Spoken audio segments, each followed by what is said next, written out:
दोस्तों आज की इस वीडियो में मैं आपको the psychology of money book से 8 बिग आइडियाज बताने वाला हूं। तो बिना किसी डीले के हम डायरेक्ट काम की बात पर आएंगे। और पहला बिग आइडिया है यू डोंट नो एवरीथिंग। हम हमारे एक्सपीरियंसेस के बेस पर कोई भी राय बनाते हैं। थोड़े से एक्सपीरियंस पर कई लोग ये मानने लग जाते हैं कि उन्हें इस दुनिया के बारे में सब कुछ पता है, लेकिन वो ये बात भूल जाते हैं कि दुनिया में 800 करोड़ लोग हैं और हर इंसान की अपनी अपनी अलग राय है और हर कोई अपनी दुनिया में सही भी है। एक चीज जो किसी को बिल्कुल सही लग रही हो वो हो सकता है कि किसी और को पागलपन लगे। The psychology of money book में ऑथर मॉर्गन हाउसेल कहते हैं कि पैसों के लेकर आपका एक्सपीरियंस दुनिया में जो कुछ भी हुआ है उसका 0.0000001% हो सकता है, लेकिन 80% एक्सपीरियंस आपका वो होता है जो आप सोचते हो कि दुनिया कैसे चलती है। यानी आसान शब्दों में कहें कि हम ज्यादातर वही बातें मानते रहते हैं जो हमारे बिलीफ में बैठी हुई है। जैसे अगर किसी के अंकल को 20 साल पहले स्टॉक मार्केट में नुकसान हो गया था तो हम ये मान के बैठ जाते हैं कि स्टॉक मार्केट में सिर्फ नुकसान ही होता है। जैसे अगर किसी के मामा को रियल एस्टेट में नुकसान हो गया तो हम ये मान कर बैठ जाते हैं कि रियल एस्टेट में तो नुकसान ही होता है। किसी के भाई का बिजनेस डूब गया तो हम ये मान के बैठ जाते हैं कि बिजनेस तो बिल्कुल नहीं करना है। एक और एग्जांपल देता हूँ। 1970 में पैदा हुए लोगों ने इंडेक्स फंड का बूम देखा होगा। उन्हें इंडेक्स फंड सबसे अट्रैक्टिव इन्वेस्टमेंट लगेगा, जबकि 90s में पैदा होने वाले लोगों को क्रिप्टो करेंसी अट्रैक्ट कर सकती है। तो कहने का मतलब यह है कि आपको खुद को लिमिट नहीं करना चाहिए। आपको सिर्फ अपने एक्सपीरियंसेस के बेस पर फाइनेंशियल डिसीजन नहीं लेने चाहिए, बल्कि आपको फाइनेंशियल किताबें पढ़नी चाहिए, वीडियोस देखनी चाहिए, सेमिनार्स अटेंड करने चाहिए, जहां से भी आप दूसरों के एक्सपीरियंसेस से सीख सकते हो, जहां से भी आपको और इन्फॉर्मेशन मिल सकती है। आपको पूरी कोशिश करनी चाहिए वो इन्फॉर्मेशन लेने के लिए, और फिर आपको अपने फाइनेंशियल डिसीजन इस इन्फॉर्मेशन और एक्सपीरियंसेस के बेस पर लेने चाहिए, इमोशन के बेस पर नहीं। Second big idea, nothing is as good और as bad as it seems. ये दुनिया इतनी ज्यादा कॉम्प्लिकेटेड है कि हमारा दिमाग भी इसे पूरी तरह से समझ नहीं सकता, और अक्सर हमारे एक्शंस के रिजल्ट्स हमारे हाथ में नहीं होते। हमारा रिजल्ट्स पर कोई कंट्रोल नहीं होता। जैसे कि मान लो कि कोई एंटरप्रेन्योर है, उसने एक बहुत अच्छा प्रोडक्ट बना लिया है। अब उसे लग रहा है कि टाइमिंग भी सही है और कंज्यूमर सेंटिमेंट भी उसके फेवर में, लेकिन कोई डिजास्टर आ जाता है और सारा मार्केट डिस्टर्ब हो जाता है और उस एंटरप्रेन्योर का प्लान बेकार हो जाता है, जैसे कि 2020 में कोविड के दौरान हुआ था। ऐसे रिस्क का कोई अंदाजा नहीं लगा सकता। ऑथर मॉर्गन हाउसेल कहते हैं कि नथिंग इज एज गुड और as bad as it seems, यानी जो दिख रहा है वो उतना अच्छा या उतना बुरा नहीं होता। जब भी आप फाइनेंशियल डिसीजन लो, चाहे खुद के लिए या दूसरों के लिए, आपको उसमें लक और रिस्क को ध्यान में रखना चाहिए। कोई भी एक सक्सेस स्टोरी सुनकर, किसी की स्टोरी फोर्ब्स में देखकर डिसीजन नहीं लेना चाहिए, या किसी का एक फेलियर सुनकर आइडिया भी ड्रॉप नहीं करना चाहिए। हो सकता है कि उन लोगों को किसी आउटसाइड रीजन की वजह से सक्सेस मिली हो या फेलियर मिला हो। इसे सर्वाइवरशिप बायस कहते हैं। इस पर मैंने एक बहुत ही इन्फॉर्मेटिव वीडियो बनाई है जो आपके सोचने का तरीका बदल देगा। मैं यहाँ आई बटन में लिंक दे दूंगा, डिस्क्रिप्शन में भी दे दूंगा, आप वो जरूर देखना। आप इस पूरे टॉपिक को उससे समझ लोगे कि किसी भी एक सक्सेस को देखकर या किसी एक फेलियर को देखकर अपने परमानेंट डिसीजन नहीं लेने चाहिए। आपको करना यह है कि अपने गोल्स तक पहुंचने के लिए काम करते रहो, गलतियों से सीखो, अपनी भी और दूसरों की भी। दूसरों की गलतियों से सीखना बहुत जरूरी है। अगर आप सिर्फ अपनी ही गलतियों से सीखोगे तो आपकी जिंदगी छोटी पड़ जाएगी। और कभी भी सक्सेस को सर पर मत चढ़ने दो, और फेलियर से डिस्करेज भी नहीं होना है। थर्ड आइडिया है how much is enough for you. इस इकोनॉमी में और साथ ही हाईएस्ट इन्फ्लेशन में एक जॉब पर डिपेंड होना बिल्कुल अच्छा आइडिया नहीं है। एक साइड हसल होना बहुत अच्छा है, और उससे भी अच्छा है कि आपकी मल्टीपल इनकम स्ट्रीम्स हो। लेकिन खुद से पूछिए कि आपके लिए कितना पैसा काफी होगा, क्योंकि हमेशा पैसों के पीछे भागना आपकी मेंटल हेल्थ के लिए सही नहीं होगा। ये माइंडसेट आपको लालच की तरफ ले जाएगा, और लालच ने अच्छे अच्छे स्मार्ट लोगों को बर्बाद किया है पास्ट में। इस जाल से बचने के लिए ऑथर मॉर्गन हाउसेल 2 प्रैक्टिकल तरीके बताते हैं। Number 1, stop moving the goal posts. अपने लिए एक फिक्स फाइनेंशियल गोल सेट करो, और जब आप उसे अचीव कर लो तो आराम करो। अपने हार्ड वर्क से मिले रिजल्ट को एंजॉय करो। आप तब तक खुश रहोगे जब तक आप अपने एक्सपेक्टेशंस को काबू में रखोगे। Number 2, never compare yourself to others. आपकी लाइफ आपकी है, आपको यहाँ तक लाने वाले थॉट्स आपके हैं, ओपिनियंस आपकी हैं, डिसीजंस आपके हैं, इसलिए खुद को दूसरों से कंपेयर करने का सवाल ही नहीं उठना चाहिए। दूसरों से खुद को कंपेयर करोगे तो आपको जलन भी होगी और आपका मेंटल पीस भी खत्म हो जाएगा। Fourth big idea, understand the power of compounding. इस यूनिवर्स में एक प्रोसेस चलती है जिसके हिसाब से आपके एक कदम का रिजल्ट आपके अगले कदम की सीढ़ी की तरह होता है। जैसे कि उस बहते हुए पानी के बारे में सोचिए जो ओवर द टाइम पत्थरों का शेप बदल देता है। ऑथर मॉर्गन होज़ल कहते हैं कि दौलत बनाने के लिए भी सिमिलर पैटर्न फॉलो करना होता है। समझदारी से इन्वेस्ट करना तो जरूरी है, लेकिन बड़ी दौलत बनाना इस बात पर डिपेंड करता है कि आप कितने लंबे टाइम से इन्वेस्टेड हो। वॉरेन बफेट की वेल्थ $84 बिलियन से, जिसमें से $18 बिलियन उन्होंने 65 की उम्र के बाद कमाए हैं। चलिए जिम साइमंस और वॉरेन बफेट के अचीवमेंट को कंपेयर करते हैं। जिम साइमंस को दुनिया का ग्रेटेस्ट इन्वेस्टर कहा जाता है क्योंकि उन्होंने अपनी कैपिटल पर 66% का रिटर्न जनरेट किया है। दूसरी तरफ वॉरेन बफेट ने सिर्फ 22% का रिटर्न जनरेट किया है। ये नंबर देखकर लगता है कि साइमंस की वेल्थ वॉरेन बफेट से कहीं ज्यादा होगी, जबकि ऐसा नहीं है। वॉरेन बफेट जिम साइमंस से कहीं ज्यादा अमीर है। कैसे?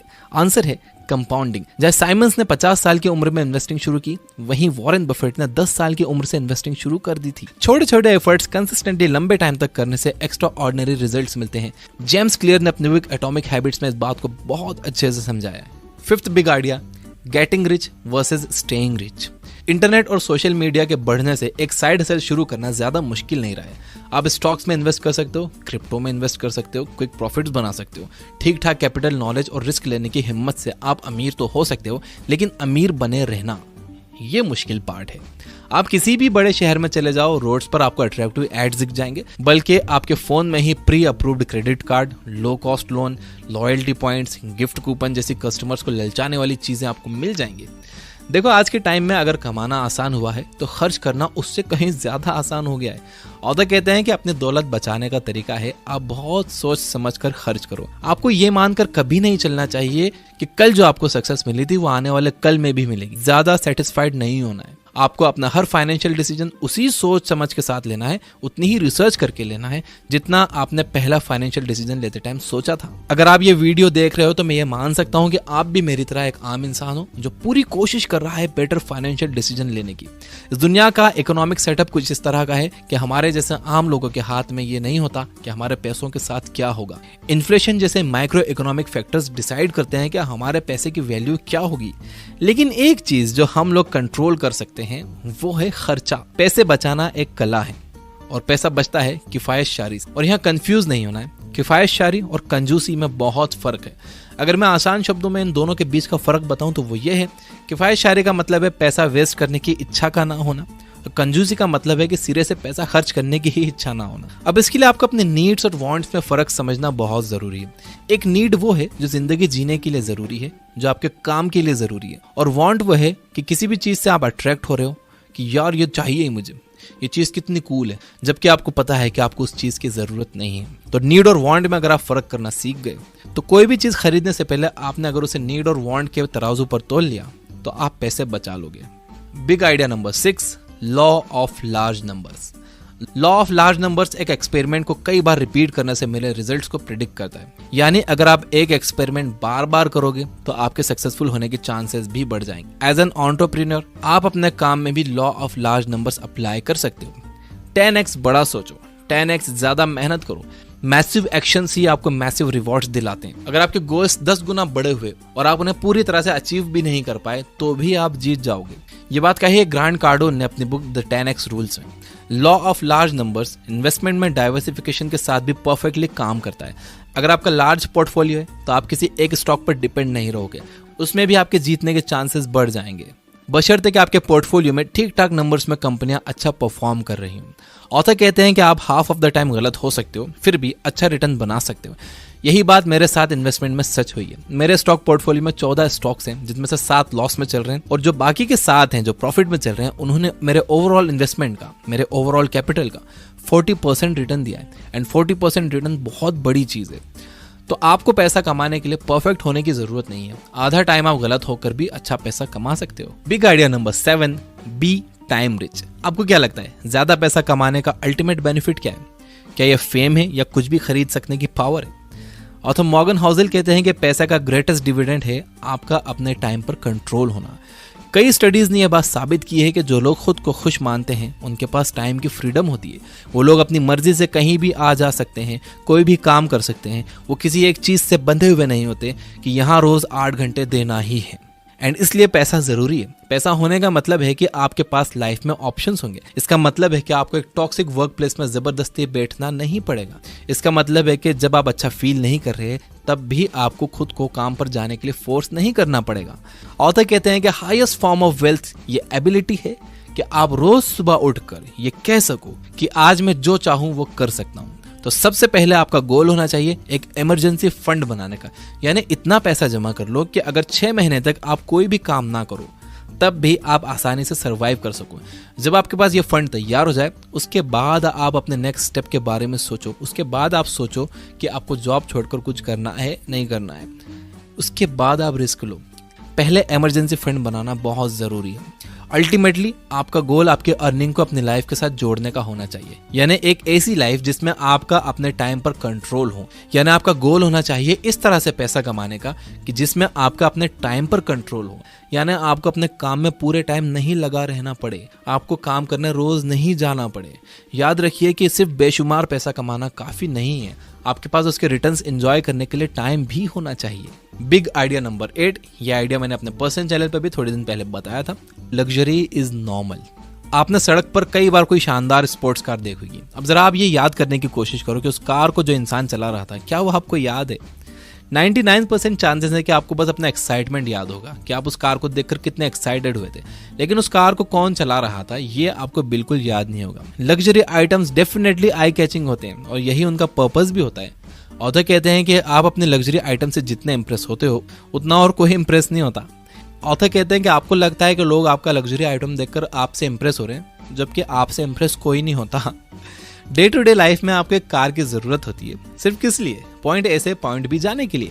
एक नॉर्मल कार भी आपको पॉइंट ए से पॉइंट बी ले जाएगी और एक फेरारी भी सेम काम करेगी। फर्क यह है कि फेरारी के लिए बहुत ज्यादा पैसा लगता है और उसे मेंटेन करने के लिए और भी ज्यादा पैसा लगता है। सारे स्टेटस सिंबल सेम होते हैं, टेम्पटिंग होते हैं, बट अल्टीमेटली पॉइंटलेस होते हैं। आपको ये बात याद रखना होगी कि लग्जरी आइटम्स एक्चुअल में लाइबिलिटीज हैं, एसेट्स नहीं। ये चीजें आपकी जेब से पैसा निकालती हैं, डालती नहीं है। ऑथर कहते हैं कि गरीब होने का सबसे आसान तरीका है कि अमीर होने का दिखावा किया जाए। अब इसका मतलब ये बिल्कुल नहीं है कि आपको लग्जरी कार्स बिल्कुल ही नहीं खरीदने चाहिए। रैपर जेजी ने एक बड़ी अच्छी बात कही है कि अगर आप किसी चीज को 2 बार नहीं खरीद सकते तो इसका मतलब यह है कि आप उसे अफोर्ड नहीं कर सकते। एक और रूल है the 30 day rule. I don't know ये किसने बनाया। इसके हिसाब से अगर किसी चीज को खरीदने के लिए आपका दिल ललचाए तो आपको 30 दिन रुक जाना चाहिए। 30 दिन के बाद भी आपको अगर उसकी जरूरत महसूस हो कि यार बिना उसके काम नहीं चलेगा, तो वो चीज आपको ले लेनी चाहिए। और ये जितने भी लग्जरी आइटम्स हैं इसको आपने अपनी पैसिव इनकम से लेना चाहिए। आपको अपनी एक्टिव इनकम लगाना चाहिए काम पर, यानी कि आप उन पैसों से आपको और पैसा बनाना चाहिए और जो पैसा उससे बन रहा है आपको उनसे अपने ये खिलौने खरीदने चाहिए। आपको कभी भी अपनी एक्टिव इनकम इन चीज़ों में नहीं लगाना चाहिए और आपको हमेशा ये चीज़ें अपने बिजनेस अकाउंट से खरीदनी चाहिए ताकि आपको इस पर डेप्रिसिएशन मिले। आपका टैक्स बचता है इससे। इन चीज़ों से अमीर अपना टैक्स बचाते हैं। आपको लगता है कि वो दिखावा कर रहे हैं जबकि वो अपना टैक्स बचाते हैं। तो ये थे 8 big ideas from the book the psychology of money. अगर मैं इसे रिपीट करूं तो नंबर 1 है यू डोंट नो एवरीथिंग। आप ये मानकर मत चलो कि आप सब कुछ जानते हो, आप बस वही जानते हो जो आपके बिलीफ में बैठा हुआ है। इसलिए ज़्यादा से ज़्यादा लोगों से सीखो और उनके एक्सपीरियंसेस और अपने एक्सपीरियंसेस, उनकी गलती और अपनी गलती, ये सब ध्यान में रखकर फिर अपने फाइनेंशियल डिसीजन लो। नंबर 2 है nothing is as good as bad as it seems. यानी जो जितना अच्छा दिखता है, जितना बुरा दिखता है, वो वैसा होता नहीं है। किसी की एक सक्सेस स्टोरी सुनकर या किसी का फेलियर सुनकर वो काम करने मत लग जाओ या वो आइडिया ड्रॉप मत कर दो। सर्वाइवरशिप बायस को समझो, लिंक डिस्क्रिप्शन में है उस वीडियो का। नंबर 3 है how much is enough for you. देखो ये डिसाइड कर लो कि आपके लिए कितना काफ़ी है। अगर आप बिना गोल बनाए पैसों के पीछे भागे ही जाओगे तो आपके मन में बहुत लालच आ जाएगा। कहते हैं ना लालच की माँ गला कटाती है। नंबर 4 है understand the power of compounding. Compounding के पावर को समझो। देखो ज़्यादा रिटर्न बनाने से ज़्यादा ज़रूरी ये है कि आप कितने लंबे टाइम तक इन्वेस्टेड हो। तो जितनी जल्दी हो सके आपको अपनी इन्वेस्टिंग जर्नी शुरू कर देनी चाहिए। भले ही 500 रुपये से एक SIP आप शुरू कर दो किसी भी एक अच्छे म्यूचुअल फंड में देखभाल के। नंबर 5 था getting rich versus staying rich. बड़ा अच्छा पॉइंट है। अमीर बनना तो ठीक है, आप बन गए, लेकिन अमीर बने रहना ये बड़ा मुश्किल पार्ट है। कुछ लोगों की इतनी इनकम नहीं होती लेकिन वो लोन पर ये फ्लैशी चीज़ें, लग्जरी चीज़ें खरीद कर समझते हैं कि वो अमीर हैं, जबकि वो अमीर होने का दिखावा करते हैं और यही गरीब होने का सबसे आसान तरीका है। तो getting rich versus staying rich में आप फ़र्क समझिए। नंबर 6 था लॉ ऑफ लार्ज नंबर्स। आप जितनी ज़्यादा बार किसी काम को करोगे उतने ज़्यादा चांसेस आपके बन जाएंगे अच्छे रिजल्ट्स प्रोड्यूस करने के। जैसे कि मैं जितनी कंसिस्टेंटली जितनी ज़्यादा वीडियोस अपलोड करूँगा तो चांसेस मैं अपने बढ़ा लूँगा कोई भी वीडियो वायरल होने के। अगर मैं करूँगा ही नहीं तो कोई वीडियो चलेगी कैसे? करता रहूँगा तो चांसेस बढ़ जाएंगे वीडियोस चलने के। नंबर 7 था बी टाइम रिच। पैसा कमाने का अल्टीमेट बेनिफिट है आपके पास टाइम का होना। पैसा आपको अपने टाइम पर कंट्रोल देता है और जिन लोगों का टाइम पर कंट्रोल होता है वो ज़्यादा खुश रहते हैं। तो देखिए इनडायरेक्टली बल्कि डायरेक्टली पैसा एक खुशी दे रहा है। जब आपके पास ये कंट्रोल होगा कि आपको कौन से दिन क्या करना है, किस टाइम क्या करना है, कहाँ जाना है, जब आप बंधे हुए नहीं होगे कि यार मुझे बस 9 से 5 यहाँ जाना ही है, मैं और कहीं जा नहीं सकता। जैसे मैं बंधा हुआ था कुछ सालों पहले तक, मैं कहीं आ जा नहीं सकता था, लेकिन जब पैसा आया तो मेरे टाइम पर कंट्रोल मुझे मिला और अब मैं अपनी मर्जी से कहीं भी आ जा सकता हूँ, पहले से ज़्यादा खुश रहता हूँ। और नंबर 8 था लग्जरी इज़ नॉर्मल। याद रखिए कि अगर आप कोई बस दिखाने के लिए कार खरीदने की सोच रहे हो, कोई भी चीज़ दिखाने के लिए खरीदने की सोच रहे हो, लोग उससे इम्प्रेस नहीं होते, लोग आपको नहीं देखते, लोग आपकी वो गाड़ी देखते हैं। आप अपनी वैल्यू बढ़ाओ कि आप पैदल भी चलो तो लोग आपको देखें, आप साइकिल पर भी चलो तो लोग आपको देखें। आपकी वैल्यू उस कार की वैल्यू से ज़्यादा होनी चाहिए भाई। अपनी वैल्यू बढ़ाओ, बाकी ये सब चीज़ें नॉर्मल है, ये सब आ जाएंगी। ये सब टैक्स बचाने की चीज़ें, आपको लगता है कि दिखावे की चीज़ें, ये टैक्स बचाने की चीज़ें हैं। द साइकोलॉजी ऑफ मनी, इस बुक को हमने चैप्टर बाय चैप्टर समराइज किया है ये बुक ऐप पर, और ये एक प्रीमियम बुक समरी है।